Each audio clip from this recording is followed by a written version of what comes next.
A espondilolistese é um termo utilizado para descrever o deslizamento anormal de uma vértebra em relação à vértebra que se posiciona imediatamente abaixo desta. Esse deslizamento acontece quando a parte posterior da coluna lombar, onde se forma o canal medular, perde a sua integridade, permitindo o deslizamento anormal de uma vértebra sobre outra, que geralmente se dá no sentido anterior, chamado de anterolistese, mas também poderá acontecer no sentido posterior, a retrolistese. A perda da integridade do arco posterior da coluna se dá o nome de espondilolistese. Esta é a principal causa da espondilolistese. A espondilólise é muito comum e, como na maioria dos casos, é assintomática, muitas vezes é identificada por acaso, num exame de imagem direcionado a outro problema. Condições como pequenos traumatismos ou mesmo ficar de pé há muito tempo podem provocar ainda mais fragilidade, que por sua vez leva à instabilidade das vértebras lombares, resultando por fim numa espondilolistese verdadeira. A prevalência é maior nos adolescentes com a doença de Scheuermann. O risco de espondilólise progredir para uma espondilolistese é de cerca de 4 a 5%. Sinais e sintomas: dor na lombar que piora com a atividade e pode ser associação por compressão de raiz nervosa, levando à irradiação da dor ciática. Alterações sensoriais decorrentes da compressão do nervo. Atrofia muscular dos glúteos. Nos casos mais graves, pode-se observar alteração dos esfíncter anal e uretral, devido à compressão da cauda equina. As crianças e adolescentes costumam ter postura normal, que é o aumento da lordose lombar, e uma forma característica de caminhar.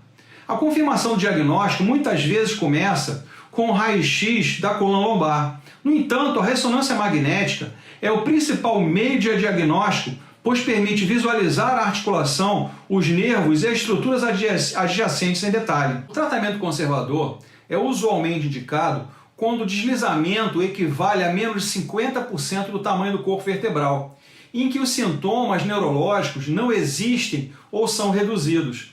O tratamento inicial deve incluir repouso, evitando movimentos como o de elevação, flexão para a frente com os joelhos esticados e todos os desportos. Poderá ser usado uma cinta de suporte lombar para evitar o movimento excessivo entre as vértebras. Assim que os sintomas aliviarem, a cinta deve ser progressivamente retirada.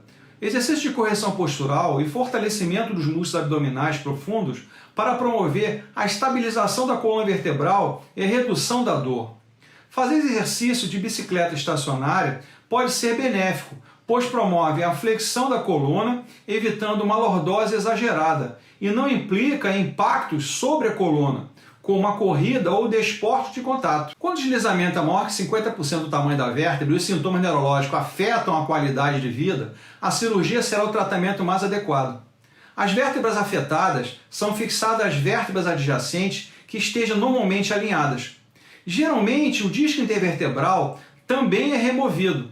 Apesar de terem bons resultados a longo prazo, principalmente em jovens atletas, esse tipo de cirurgia é complexo e pode levar a possíveis complicações como pseudoartrose, compressão nervosa ou pé pendente. A decisão de se submeter à cirurgia deverá ser bem ponderada e todas as opções de tratamento não cirúrgico deverão ter sido tentadas anteriormente. Cinesioterapia. Posição de congruência das facetas articulares. Deitado, apoie-se nos cotovelos e mantenha a posição durante 20 a 60 segundos. Retorne lentamente à posição inicial. Repita isso de 5 a 8 vezes, desde que não cause dor alguma.